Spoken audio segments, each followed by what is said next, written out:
Learning about sex for me was kind of a collective thing, because I didn't know what a penis was till I was like 12. I didn't know that a vagina had a hole until I was 13. So when I first thought like, oh my gosh, you can put that in that, I was like, okay, I guess that's sex. I don't see what's so great about it, you know? That's when I first learned about sex. I was 14, I think. It can be like kind of scary to talk to your parents about. At least for me, I didn't really want to talk to them about it. We don't want to get that backlash of, oh, you're having sex or you're gonna get pregnant. And I think that's the first thing people want to tell us is you're gonna get pregnant. We want you to be more understanding. We want you to be open to it. We want you to understand that eventually it's gonna happen. I always say that parents often treat the talk as if it's supposed to be like one talk, which it should never be one talk. You can't comprise all of sex into one talk. It's supposed to be a conversation. If you're uncomfortable, let them do most of the talking. It frustrates me. Sex does not define who I am. That does not define my value as a person, and we don't go deep into that. I was taught by a woman. She was like, y'all better not have sex. You're gonna get an STD. There's like a 90% chance the first time you have sex. I remember feeling like, if this is really how it is, why would anyone have sex? There were 2 sex ed teachers. One of them was like, taught comprehensive sex education, was really good. The other one taught abstinence only.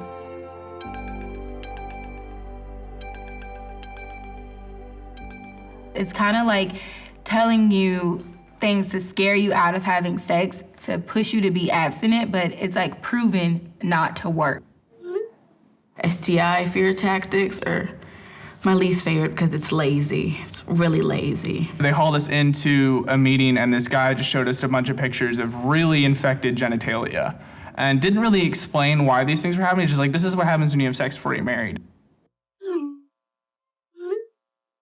The slut shaming that is way too often in abstinence-based sex education. Boys are a key and girls are a lock. And that key unlocks a lock. No one will want you if you're used up. How do you use a person up? Please explain this to me.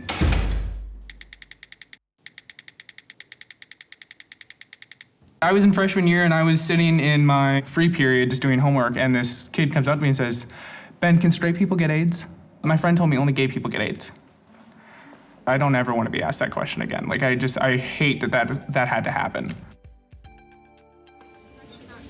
In high school, like, it's all just one big myth about sex and how it works and how you can get pregnant and how you can't and how you can catch a STI.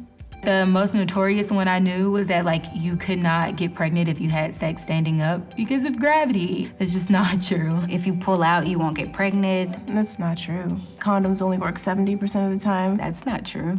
Your hymen can only break if you have sex. It's just not true. You can't get pregnant the first time you do it. That's not true. It has to be with someone you love. You won't be able to do it if you don't love that person. So it was like, wow. That's not true. The abstinence things come from a place of, if we don't teach them, they won't do it. And that's not true. Just because you're not teaching us how doesn't mean we don't know. It doesn't really dive into birth control and the anatomy and things like that. And that's where comprehensive sex education delves into. And I think that's so much better than just saying, don't have sex, don't do this, it's bad for you.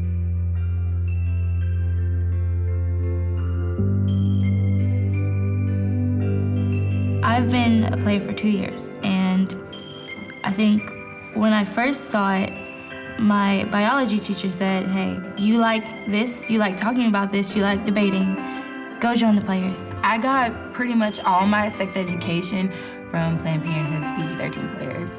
Sex ed wasn't really in school. We didn't have that class, and so Here is PG-13 players where they teach us about sex. So I'm like, I kind of want to get involved. I kind of want to know about this stuff. I'm getting of that age. I'm inquisitive. I'm curious. I want to know. It's so much fun. I get to act and I get to hang out with my friends and I get to talk about sex. Doing something I love and also helping other people, that's amazing. I would tell the state legislators to let the youth educate the youth about sex. I'd probably just kind of set up the environment that my dad gave to me, which is ask away. And I think that's probably the best way to do it. I would talk about what the penis is, what the vagina is. I would talk about STDs, but I'd say how you get them. Talk about contraception, the different types. I would incorporate transgender and non-gender.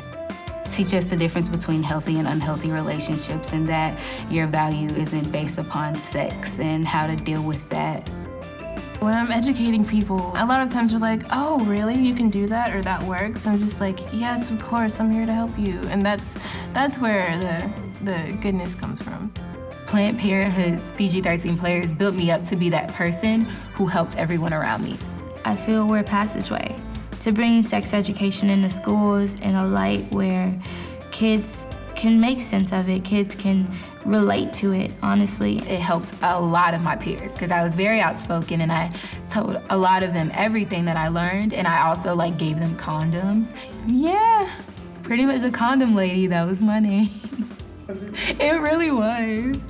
This is a condom. It is to prevent pregnancies as well as the contraction of other STIs. Why are you so scared of these? It doesn't look scary to me. There's nothing wrong with condoms. Condoms are wonderful. It's not scary. Condom lollipop. They're like balloons. Condoms are lifesavers. I look at this and I think of my bike helmet. Why do I wear my bike helmet? I don't want my brains on the pavement. Just like I'm gonna wear shoes so I don't get scrapes on my soles. I'm gonna protect myself with this, and that's all it is. To a lot of high schoolers, sex is love. If it's saving their life from having a child that they're not ready to have, or saving their life from an STI that they didn't even know they were putting themselves at risk for, to offer them a condom, you're doing good. Sex education is so important because you need to give people the tools to make their own decisions about their life. You have a right to know how your body works. That's basic human right level right there. It's still happening, despite your curriculum, despite the threats that you put towards the teachers to maintain this mantra, it's not working. Because when a kid comes to me and says, can straight people get AIDS? Can you imagine if he never asked and he just assumed that he couldn't? Can you imagine? That's what's happening. That's what you're creating.